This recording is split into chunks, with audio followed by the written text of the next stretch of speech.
Dharmesh Kant, who's been waiting by very patiently, head equity at Chola Securities, joining us.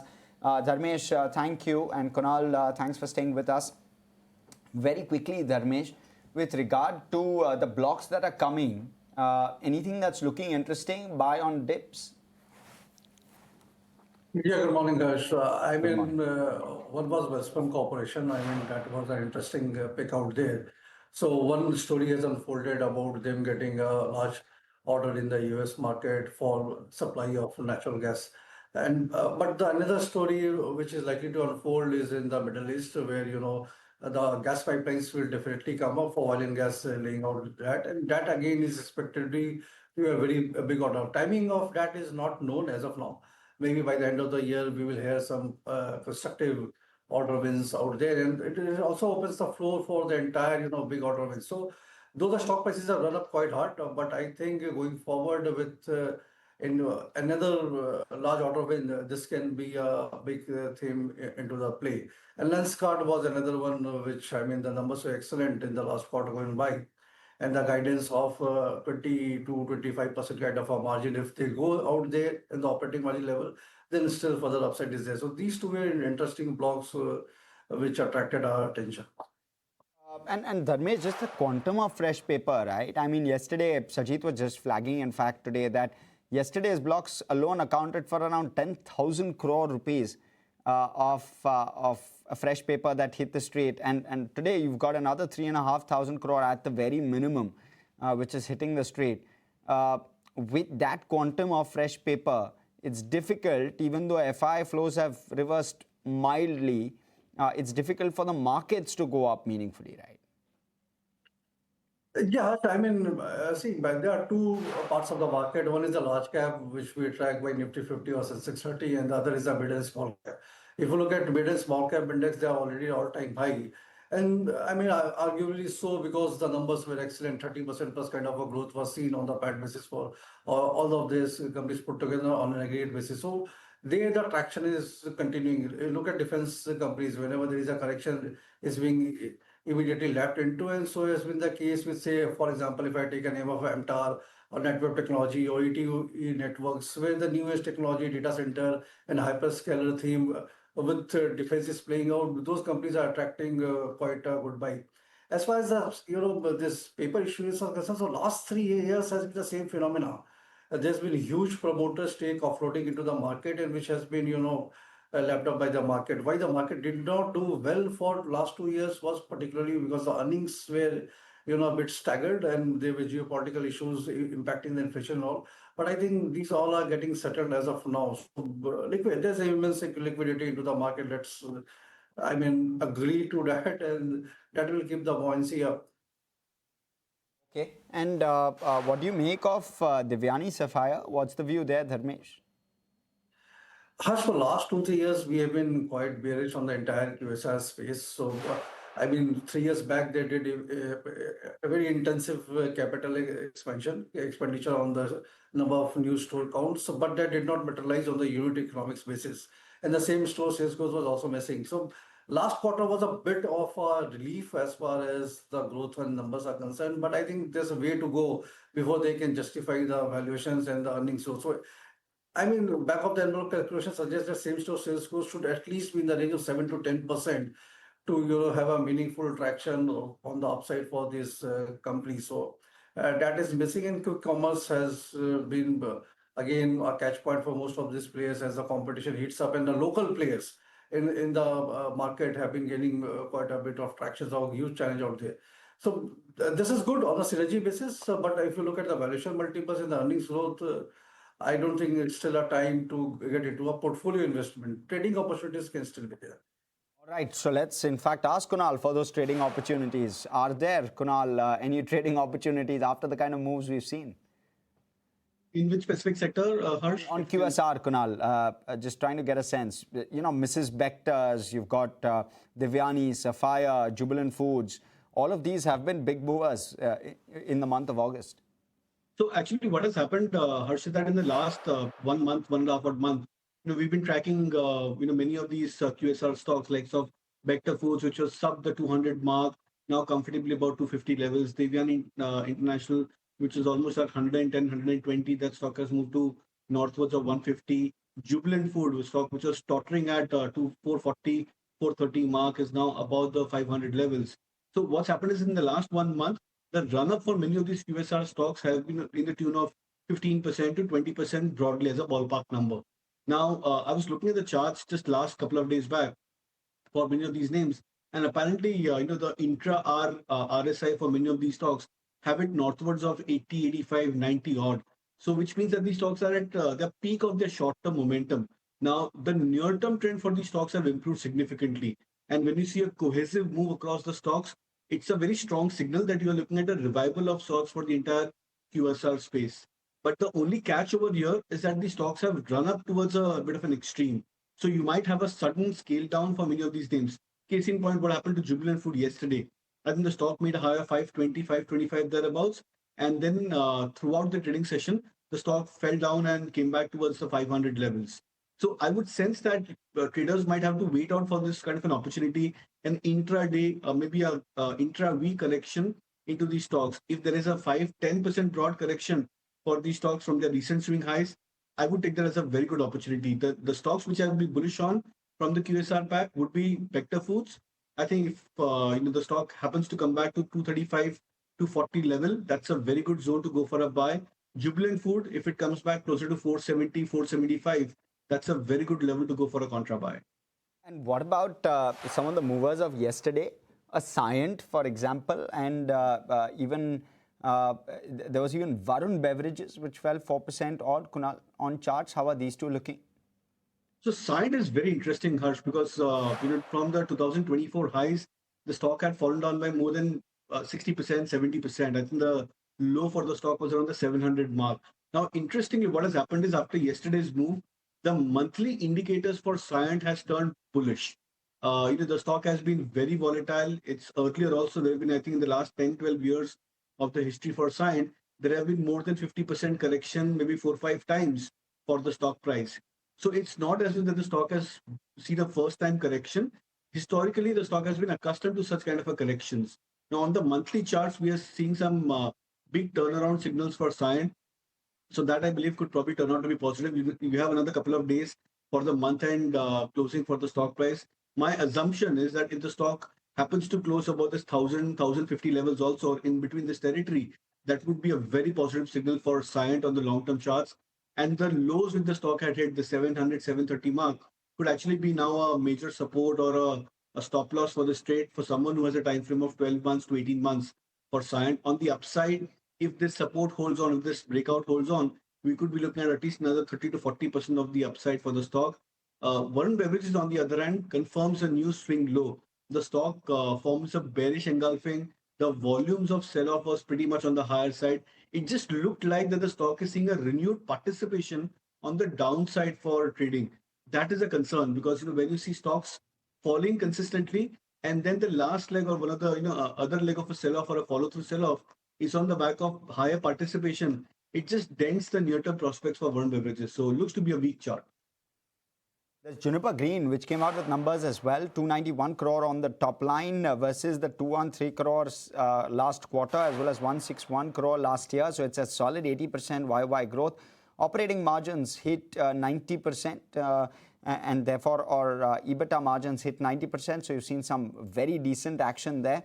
When you're looking at PAT, it's up 50%, both QOQ as well as YOY.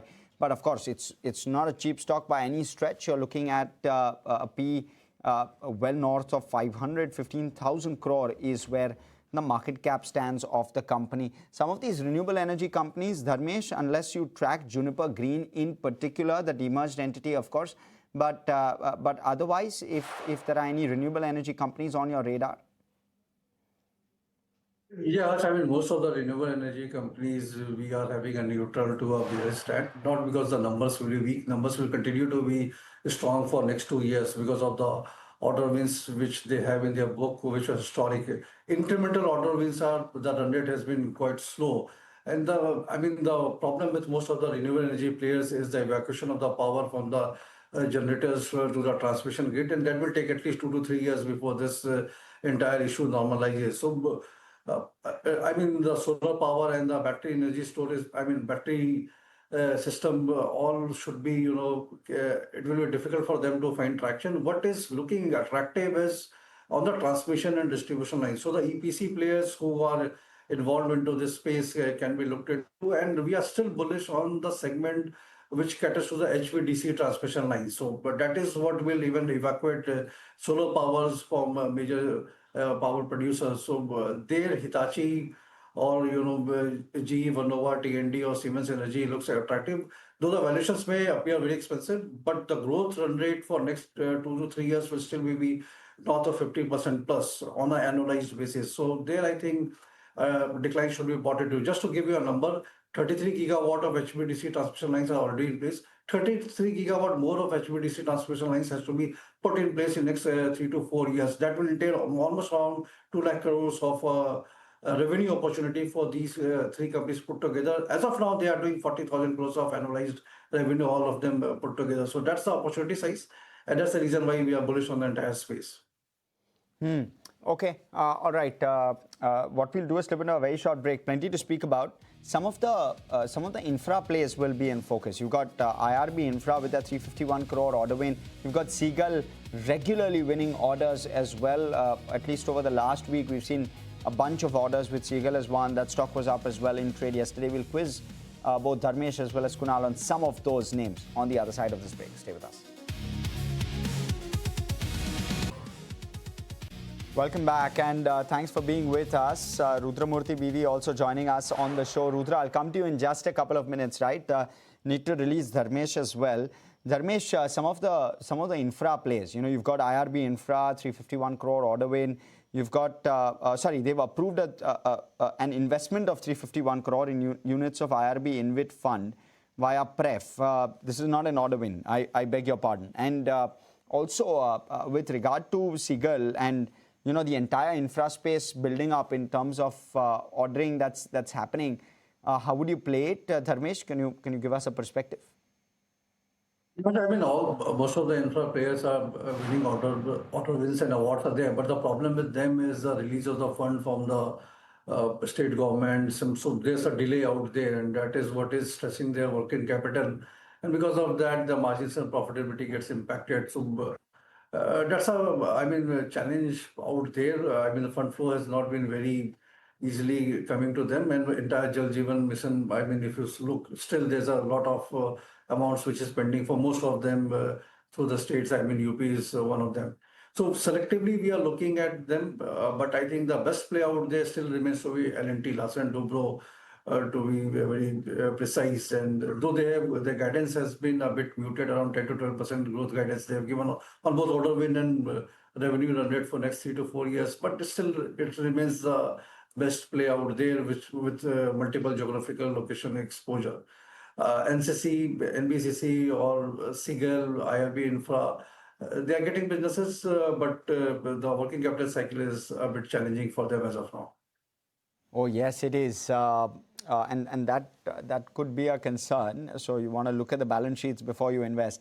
Okay, Rudra, give us a sense. How are you looking at the market itself? Dharmesh, Kunal, please stick with us. Rudra, on the market first off. Harsh, good morning. Thanks for having me in the show. See, for me, Nifty and Bank Nifty are going nowhere. If you see Nifty, 24,000 has been the strong support, and again, resistance is at around 24,500. And a very peculiar pattern in charts, if you see for Nifty, you have a market which is making higher highs, but not lower highs, but lower lows. So this clearly says that for very short term, market is completely confused. So for me, it is a very sector specific and stock specific market. Avoid index trading till we break out of this range. The range is 24,000 on the lower side and 24,500 on the higher side.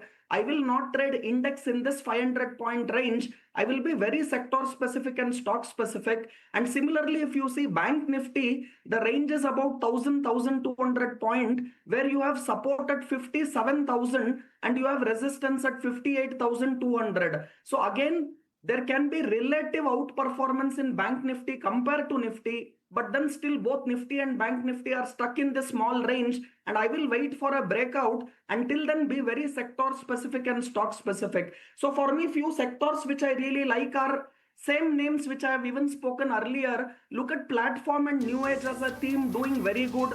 Stocks like Paytm, Nykaa, they're all looking very, very attractive even here for me. Look at even metals as a theme, looks very strong to me. Whether you want to play the pure steel play or aluminium, copper, they all look very good. Names like Jindal Steel, JSW Steel, Hindalco, Vedanta, Nalco. So all these are looking very good to me. So metals as a theme looks very, very strong to me. And even select pharma, PSU banks, select IT names. So these are some of the themes and sectors which I really like. And you have to be very stock specific in this market. Avoid index trading in this very tight range because you will be simply grinded in this range. So talk to us about the stocks you're liking, Rudra. Yeah, so for me from metals, I'm picking JSW Steel. Stock has given a clear breakout after a consolidation headed towards 1,400. Stock available in futures. One can definitely go long in futures in JSW Steel. Target of 1,400 with a stop loss of 1,310. So second stock I like from pharma is Zydus Life. Again, this stock is available in futures. Yesterday, we have got a clear move on the upside with support on both volume and open interest front, which looks very, very positive to me. So Zydus Life is a buy. In futures, one can look at targets of 1,200 with a tight stop loss of 1,125 on a closing basis. So buy on both JSW Steel and Zydus Life. Okay. Dharmesh, let me come to you. Private sector banks, how would you play it? Would you play it through the mid, small? Would you play it through the large? I mean, I will play it through the large, but which has become mid as of now because of the price correction which has happened. Like IndusInd Bank is the case in point. This is a story in the making of I mean, it's a work in progress. Most of the low quality asset and liability which was in the books has been cleaned up. And from here on, I don't think negative surprises will come when they report the Q2, Q3 and Q4 earnings update. It will be structurally on the uptrend. But we are expecting FY27 PPOP to end around 6,000 odd crores. So that is what our expectation is. And the growth is likely to pick up on the disbursement and advances as well. So very quite cheap valuation multiples as of now. It's available at around 0.9 times price to book value FY28 estimates. So that way around the other side 1.4 to 1.5 times. So once the market realizes the fact that the past is past and now future is looking better, then this re-rating will happen. So there I think that will be the stock of the year. Other the bank which we have liked from the private sector space, which has been a bit erratic, is the Axis Bank. So management really came out with a commentary guiding for 300 basis point kind of a credit growth uptick, which we have seen. RBI updates is suggesting 18-19% kind of a credit growth, and Axis Bank has been gearing up well. So these two banks we are liking in the private sector banking space from a medium to near term perspective. Okay. Kunal, L&T, how are you looking at cap codes and L&T in particular in terms of the charts now? We saw L&T bottom at around 3,500-600-ish levels, the recent bottom. We've seen a decent bounce from there. Where next? Yeah, the bounce is decent, but the stock in the near-term charts is still consolidating, Harsh. When you look at the last maybe a 2-week, 3-week of price action, it's been I'd say ranged or pivot around the 4,000, 4,050 mark for L&T. So it's not as if the charts are weak. The charts have done really well. The stock has recovered from the Feb-March lows when the entire US-Iran conflict was going on at its heaviest or at its peak. And that was a time when the stock had formed or shown a very sharp correction. Almost, I think, a 20-25% correction plus is what we've seen for L&T in that time frame. So it's recovered from those price zones. But right now, on the short-term charts, there's nothing much to signal in terms of a breakout for this name. So it's more like a wait, for someone who's looking at as a breakout for a buy on L&T, or if the stock comes down to say it's 200 DMA or the near-term support 3,900, 3,950, apparently is a very good support for L&T on the short-term chart. So it's at that price zone is where the risk reward will become attractive for a contra buyer. Kunal, yesterday a couple of banks, Axis as well as Kotak, did fairly well. You suggested at the start of the show today, for those who have missed that Kotak is still a buy on dips. What about Axis? Yeah, even for Axis, it will be very similar. I think the stock has moved around the 1,200, 1,250 plus levels. Recently, also, I think the last a couple of days back, the stock has been showing signs of a breakout above this 1250 plus barrier. So we'll need to see that if Axis Bank sustains this 1250 mark, say for the next 1 or 2 days also, that could be a big breakout move. So positioning wise, Kotak Bank is at a stock which is above the 200 moving average. It's at the higher end of a swing breakout comparatively over the last 3-4 months for the stock. Compare this to Axis Bank, the stock is still at its lower end. It's below the long-term moving average. So price-wise and the entry-wise, even if someone creates a buffer before buying Axis Bank, so buying on confirmation is always a better strategy because then the waiting period gets over. You don't have to wait for too long, into the stock prices. I would believe Axis Bank is falling into that category. So maybe another 1%, 2% higher from the current levels, 1275, could be a very good level to enter into Axis Bank. Okay, and Rudra, what's the view with regard to IT? Those stocks were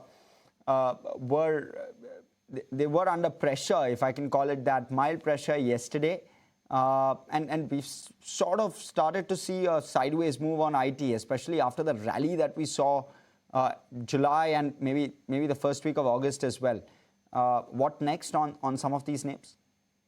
Harsh, I definitely feel banks will do better than IT from here on for the next might be 2 weeks to a month time frame. I will feel like it is better to be in banks, and especially both private banks as well as PSU banks are looking much better on chart overall compared to IT. If you want to be in IT, you have to be very stock specific. And some of the names I have repeatedly told from IT is stocks like Persistent System, Coforge, Oracle Financial. So you have to be in very, very stock specific names if you want to be in IT. But if you see banks, I do agree with Kunal. Look at the charts of both Kotak Bank as well as Axis and ICICI. They are looking very good. I will definitely avoid HDFC Bank from the private bank. I will go with either names like Kotak, Axis or ICICI Bank. And even if you see PSU Bank, stocks like PNB, Canara Bank, Bank of Baroda, they're all doing very good. So I will stick with specific of these names in banks rather than going with IT.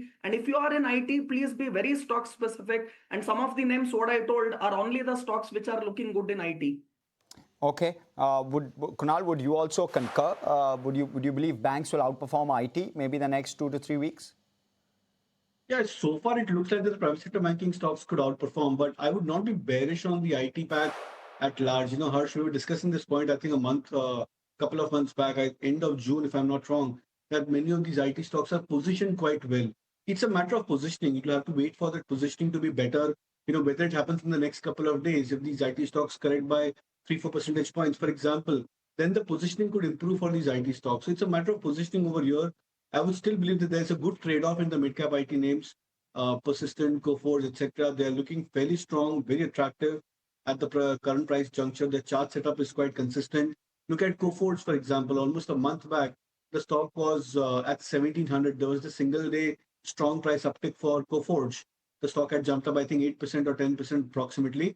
From there, the stock has climbed another 200 points in a matter of the last 1 month post that strong uptick move. So you just need to identify these kind of moves for stock prices when they go into a breakout or when the risk reward becomes attractive. Then the trade setup could be a lot more positive for these IT names. Okay, Dharmesh, I was just going through how Persistence has performed last month or so, from since the 1st of July. Stock is up 30%. So you've seen some real sharp moves within the IT pack. What next, and how are you positioning yourself? Yeah, so we are largely neutral on IT space. We are not into that. If I may use the word, we are bearish on the entire IT pack. The reason is, one is we do see margins decline going forward. The pricing power will definitely come under pressure. But for a trade perspective, yesterday's numbers of Salesforce does provide a silver lining to the entire thing, because they grew by 11% on the quarterly earnings update, and the main reason was their tie-up with Anthropic Claude model. So most of the Indian IT companies have done the same. All of them have a tie-up with some of the other AI agent, and they are taking it forward for the further deployment. So if that plays out, there may still be some, trade playing out. But I mean, it will take a long point of time. I mean, Persistent System, Coforge acquisition they have done, even TCS acquisition, which they did yesterday. Apart from the valuation part, everything seems to be negative. All the companies are Europe centric. They have been not growing for the last 3-4 years. The only catch point is maybe because of offshoring of most of the jobs, they can have some margin element out there. And what are the markets they will service? Europe and US, which is already in a disinflationary trend. So the left out is either Africa, Middle East, or the Asian countries. So that has to be seen how it plays out. But we are largely, I mean, bearish or neutral on the IT space. Okay, Dharmesh, leave us with a couple of stock ideas the top stocks that you're pitching to clients right now. So recently we did an ICO Raymond Realty. I think real estate sector in Mumbai is still, buzzing. A lot of traction is happening out there. And the reason was one is the price correction from the high level. So our DCF net operating profit after tax and the present market cap gave us a 20% kind of a elbow room. That is on the base of the launches which they have already done. So 24,000 crores of launches are yet to be done going forward. And so if you discount that, 20% upside is there. And the management has guided 6,000 to 10,000 crores of new JDAs every year. That would be the run rate. So that we have not considered in valuing that stock price for Raymond Realty. And it's cheaper to other peer group. So that is one which we are liking from 1 year or so perspective. 686 is the target price we are aiming at. And the other one is Aadhaar Housing Finance. So affordable housing, I mean, there's been a lot of confusing that affordable housing is not picking up, but the fact remains affordable housing is growing at 18-19%, and that is what was the growth of other housing price. Valuation wise is quite cheaper. Among the peers, it's the best, return ratios which they are offering, be it ROA or NIMS. And the management is pretty confident. And just to give you one more clarification out there, they are not into homes, providing loans to the home sellers. They are providing loans to self-construction properties, LAP, loan against property. That is the main, business where they are catering to, and the reseller of homes. So not a direct seller to the developers. Valuation wise, 600 is the target price which we are aiming at 2.5 times price to book value 1 year forward. That is FY 28 numbers. Okay, Dharmesh, thank you so much for joining us. We'll let you go. Appreciate you coming in and giving us your views. All right, Rudra, Realty, Dharmesh seems bullish from a fundamental standpoint. How are you looking at the charts?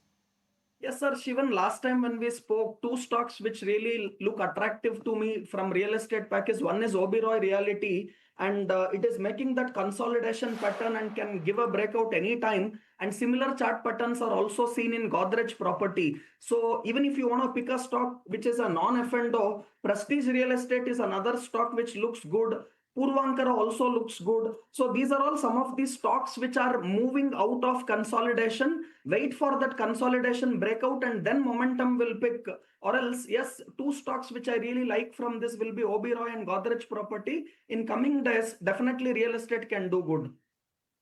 Okay. That's probably one sector which we're keeping on our radar. What's the view with regard to commodities, Kunal, at this point in time? So largely, I think, we've been discussing of metal stocks, but in the commodity space, specifically the two names or three names which pop up on the charts. One is Hindustan Copper. I think that chart is looking quite attractive, especially with that 6-7% odd correction a couple of days back for the stock price. The trade setup looks a little bit more better. You're discussing this point that 510, 520 could be a very good point where the stock may find a support and then bounce back. We saw traces of bounce back happening for Hindustan Copper yesterday. So which means now we're looking at 510, 520 as a good point where the stock could be accumulated. On the other hand, I think Hindustan Zinc, that's another name which has been looking quite strong. Of course, with the silver price rally, the stock has gotten to a stronger boost in terms of the upside. So we're looking at positivity for Hindustan Zinc building up slowly, gradually, this new pivot support of 600 acting as a good support for the stock. From the other commodity space, the fresh breakout themes yesterday was NMDC. The stock crossed the levels of 87.5, 88, which was a multi-week resistance for NMDC. I would sense that the stock now looks attractive. The trade setup is looking a little bit more better. If there's any kind of a marginal drop in the stock price today, I think NMDC could be bottom too.